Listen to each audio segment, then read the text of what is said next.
But the cracks in the foundation of this addiction started to fall away. And as that happened, I told God then, I said, if you'll make a way,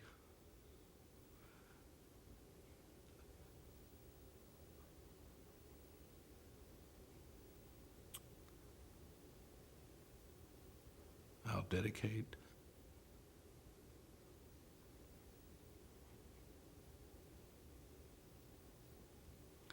my life to getting healed and get healthy and whole. And that's when the process started. That's all God was waiting for, was an invitation. So I told my wife, I said, if you want to join me on this journey of health, then you are welcome. I'd like for you to do that. We've been married a lot of years.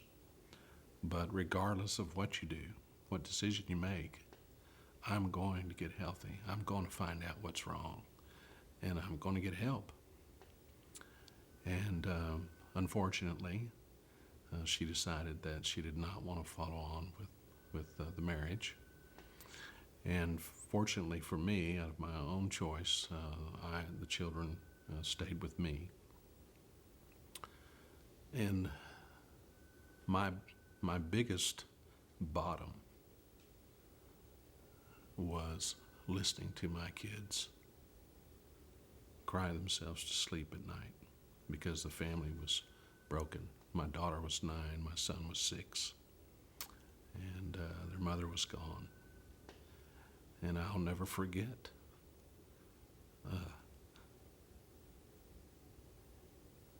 one night I heard my son singing upstairs in bed, and he'd get a few words out.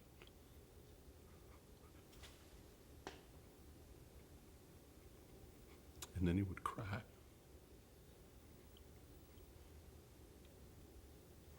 Just broke my heart.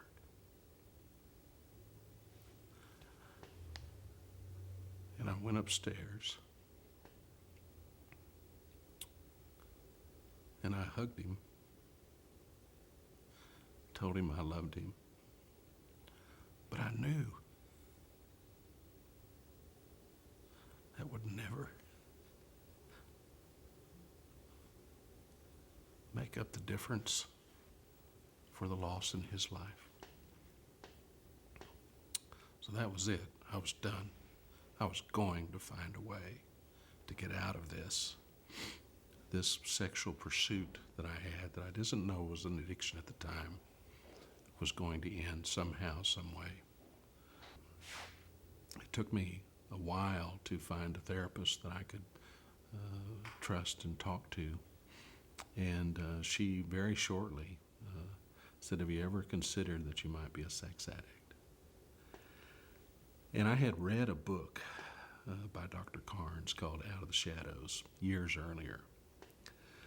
And although I had a box of pornography in my house, I had been seeing prostitutes, I had had multiple affairs, I would masturbating 2 or 3 times a day if I did not have some type of other outlet.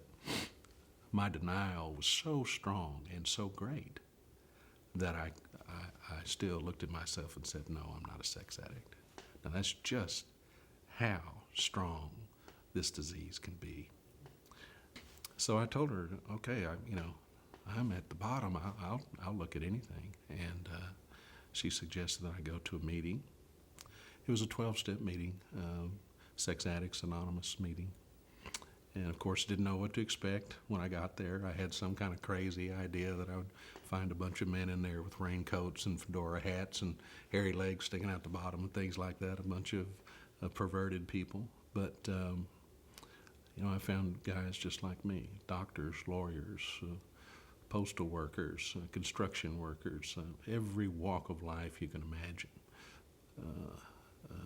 And It was at that point that I realized I'd found a home, that God had led me to a place where I could receive some healing, and where I was willing, not that I couldn't have been healed somewhere else in a different venue, but where I was comfortable to let go of my secrets and give up this secret addicted life that I had, and start to learn, what that was all about.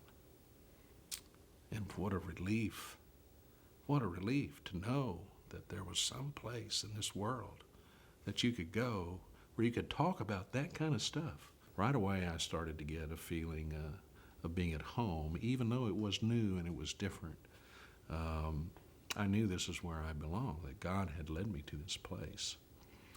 And gradually over time, I was able to begin to give up my addiction to God through the 12-step program, and begin to blossom a whole new life.